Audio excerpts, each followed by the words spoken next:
Hi hello dear friends, welcome back to another video of our YouTube channel. ಇಂದಿನ ಈ ಒಂದು ವಿಡಿಯೋದಲ್ಲಿ SSLC ಫಲಿತಾಂಶದ ಕುರಿತು ಒಂದು ಕ್ವಿಕ್ ಅಪ್ಡೇಟ್ ತಮ್ಮೊಂದಿಗೆ ಶೇರ್ ಮಾಡ್ತಾ ಇದ್ದೀನಿ.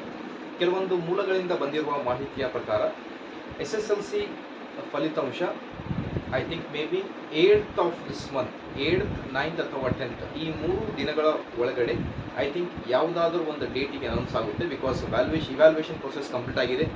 ಆ ಇವ್ಯಾಲ್ಯೂಯೇಷನ್ ಪ್ರೊಸೆಸ್ ಕಂಪ್ಲೀಟ್ ಆದಮೇಲೆ ಆ ಮಾರ್ಕ್ಸ್ಗಳನ್ನು ಡೇಟಾ ಸಿಸ್ಟಮ್ನಲ್ಲಿ ಎಂಟ್ರಿ ಮಾಡ್ತಾರೆ. ಆ ಪ್ರೊಸೆಸ್ ಕೂಡ ಕಂಪ್ಲೀಟ್ ಆಗಿದೆ ಅನ್ನೋದ್ರ ಬಗ್ಗೆ ಒಂದು ಮಾಹಿತಿ ಬರ್ತಾ ಇದೆ. ಸೊ ಈಗ ಕ್ರಾಸ್ ವೆರಿಫಿಕೇಷನ್ ಮಾಡಿಕೊಂಡು ಅದಾದಮೇಲೆ ಐ ಥಿಂಕ್ ವಿತಿನ್ 2 ಡೇಸ್ನಲ್ಲಿ ಎಲೆಕ್ಷನ್ ಮುಗಿದ ನೆಕ್ಸ್ಟ್ ದಿನವೇ ಓಕೆ, ಅಥವಾ day after tomorrow of that election 9th ಅಥವಾ 8th, 9th, 10th ಈ 3 ದಿನಗಳ ಒಳಗೆ ನಿಮ್ಮ SSLCಯ ರಿಸಲ್ಟನ್ನು ಅನೌನ್ಸ್ ಮಾಡಲಿದ್ದಾರೆ.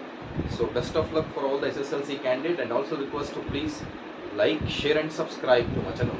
Thank you.